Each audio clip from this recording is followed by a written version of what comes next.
Welcome to the award-winning Friday Night Sports Zone, brought to you by Generations Physical Therapy. Get ready for all the plays, all the scores, and some great fan action. Now, here's Anna Tarullo and Jake Siegel. Well, good evening and welcome to the Generations Physical Therapy Friday Night High School Sports Zone. I'm Anna Tarullo alongside Jake Siegel.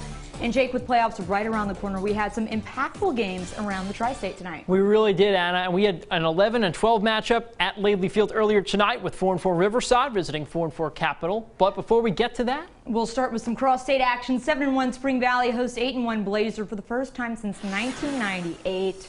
In our game of the week, pits the Ashland Tomcats against the Spring Valley Timberwolves at Spring Valley for senior night. Both teams sitting pretty in conference standings with a loss apiece, and we are going to pick this one up here in the first quarter shortly. Spring Valley with possession. Now, we mentioned the dynamic running back David Livingston earlier tonight. He gets the ball here, first down Timberwolves. Now, later on in that first quarter, another Timberwolf drive is coming up. We will see Nate Ellis hand the ball off to Luke Christopher. The second part of that tandem we mentioned at 6. The running back pushes into the end zone for 6. Extra point is good. It's Spring Valley 7-0 end of the first. And we take this one early into the second quarter with Spring Valley 5 yards from the goal line. Nate Ellis again handoff to Luke Christopher, who finds the opening and runs into the end zone for another touchdown. Extra point good. Spring Valley leads 14-0 at the half. Now, fans from each side were expecting a close one tonight. Doesn't happen. Spring Valley posts a shutout on senior night, 35-0. Big win for them, Anna. Now, Capital coming off a massive 40-point win over Capital last week. The Cougars looking to ride that momentum into tonight's game against Riverside. The cheer squad fired up for this one. We catch it up with Capital up 14-8. Quarterback Evan Landers hits KJ Taylor right here for the short TD pass. It becomes a 21-8 Capital lead late first half. Landers this time would go deep, and he'd find Kerryon Martin coming up, and there's a good chance we would see more from Martin and Landers later on in this show. But first, we're going to show you their score. Here it is, an 80-yard bomb. He makes the catch, fights off 2 defenders, outruns the rest of the defense, takes it to the house. Cougars go up 28-6 at this point and go on to win big, 50-15, the final score. Wow, and on to South Charleston and St. Albans. We picked this one up in the first. 7-0 South Charleston. Black Eagles running back Mondrell Dean running over defenders for the first down. And coming up right here, Mondrell Dean again, delayed call, but Dean muscles his way in from 3 yards out. Extra point is going to be blocked. 13-0 South Charleston. And moving on here to the second quarter coming up, it'll be still 13-0 South Charleston. Quarterback Trey Dunn throws long downfield, but is picked off by St. Albans' Glenn Willis. Look at him go. Huge play. I do want to say Trey Dunn, fantastic season. Obviously, he wants that freshman throwback. Exactly. If you could have one do-over. Now, same score, still 13-0 St. Albans. Coming up here with a low snap, and it's Mondrell Dean again, but this time on defense. He's all over the field tonight. He recovers the loose ball there. It is the Dean show. Coming up on this next play, he's going to run it in. 2-point conversion. After this, going to be no good. 19-0 South Charleston. South Charleston with the smackdown tonight, a 39-0 shutout over St. Albans. All right, George Washington looking to pick up its 4th straight win. The Patriots at home tonight hosting Woodrow Wilson. First play of the game, head coach Steve Edwards tells his guys, let's go long, and the Pats strike first. Grant Wells launches a bomb to Isaac Isabella, who's there for the 70-yard connection. GW goes up 6-0. Later on in the first, Wilson with the ball, and look out, because Bryant Jones is going to get around the corner and takes down one of the GW cheerleaders. Oh, no! Right at her. Luckily, she'd be okay. She'd remain on the sideline to cheer for Coach Edwards. Embarrassment. Well, yeah, she was embarrassed, but, you know. Is that play of the night, Jake? It's not play of the night. But I tell you what, this might be, because this was a beautiful touchdown run right here to David Knox. And Knox runs right through the Woodrow defense. That's good for 6. It makes 13-0, Anna. GW goes on to win big 27-12. They're now 6-3 on the year. Looking good. Well, we are off and running to a great start here in week 9 of high school football in West Virginia, Jake. Hopefully no accidents for us. Our action's going to continue coming up after this timeout. Don't go anywhere. We'll be right back. Back to the Friday Night High School Sports Zone. More action coming your way. Let's check in on POCA, who remains undefeated at 8-0. Honestly, they've been the surprise of the season to me, Jake. Let's see how they did tonight at Hoover. All right, POCA at Herbert Hoover. A cold night by the Elk River. Hoover Well, they held POCA close to the first, but in the second quarter, POCA 14-7. Here's Dots quarterback Jake Hook with the pass to Tristan Allison, who takes it down to about the 10-yard line. Moments later, the handoff goes to Allison, and he breaks through the middle for the TD. Kick was good. POCA was up 21-7. Next drive, it's Cook from the shotgun. He's going to hit who else? It's Allison again for another short gain, but he breaks tackles, and he is G-O-N-E gone. 50-plus yards for the score. POCA goes up 28-7. It was all POCA the rest of the way. The final, as we mentioned, the Dots winning big 63-14 over Herbert Hoover. Wow, remain undefeated. Now on to 0-0 in the first quarter here. Nitro quarterback Trevor Lowe passes. Sissonville gets a hand on it. Nitro's Trey Hall bobbles it, but catches it for a first down at the 5-yard line. Trevor Lowe here will drop back again and drop the dime in the corner of the end zone to Anthony Jackson, and it is 7-0 Nitro. Still in the first quarter, Sissonville quarterback Jackson Foster coming up here. He's going to pass to Patrick Murphy for the first down. And it's Foster again. Coming up next, it's going to be a throw to Dylan Griffith right here, who is going to go in untouched from 33 yards out. Oh, a little touch pass. Gets him. You like that? And it is 7-all. Another Sissonville drive after that beautiful play. To be thrown to the back of the end zone, where Nicholas Hanning is waiting for an amazing catch. 14-7 Sissonville. It was close early, but it's all Indians tonight. Sissonville tops Nitro 51-27. All right, Winfield Generals over at Scott for a battle in Boone County. Winfield looking for their third straight win, and with the ball, John Covert gets the snap, rolls, and runs it in for the Generals for their first score of the night. They would go up 7-0.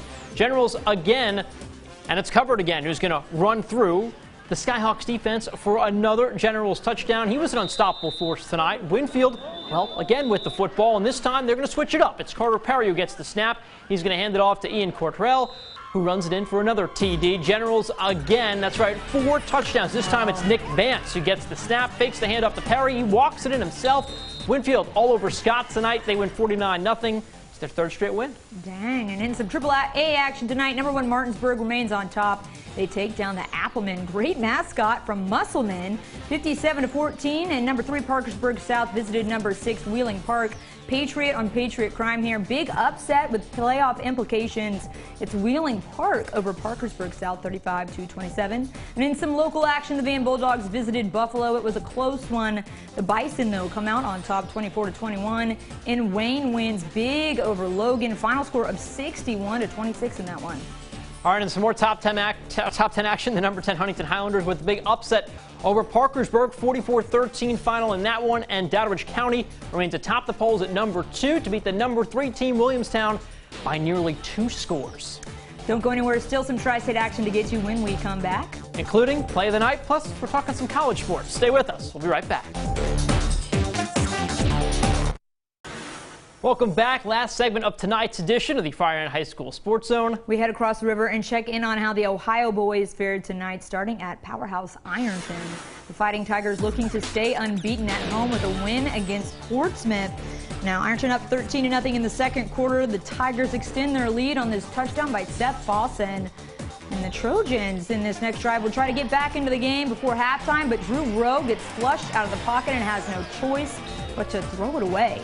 We go to halftime, where the Fighting Tigers marching is still in the Halloween spirit. Gave the fans quite a treat there. But in the third quarter, Trojans would have a trick for the Fighting Tiger defense as Taylon Parker breaks some ankles on this run, taking it all the way to the end zone to make it 27-7. Tigers would come right back as Gage Sires connects with Jordan Grizzle, who takes the ball 60 yards downfield and gets some good blocking along the way to make it 34-7. And Ironton with the lopsided 49-7 victory tonight. They pick up their 9th win of the year. Good for them, right?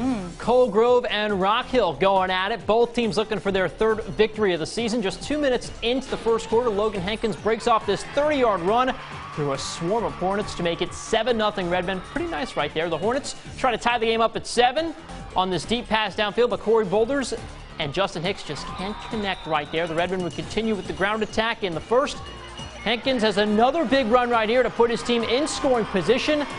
And on the very next play, his teammate TJ McGinnis finishes off the drive with a touchdown to make it 14-0 in favor of the Redmen, still in the first quarter. And then across the river, back into Ohio, Fairland Dragons hitting their home field to face off against the Chesapeake Panthers.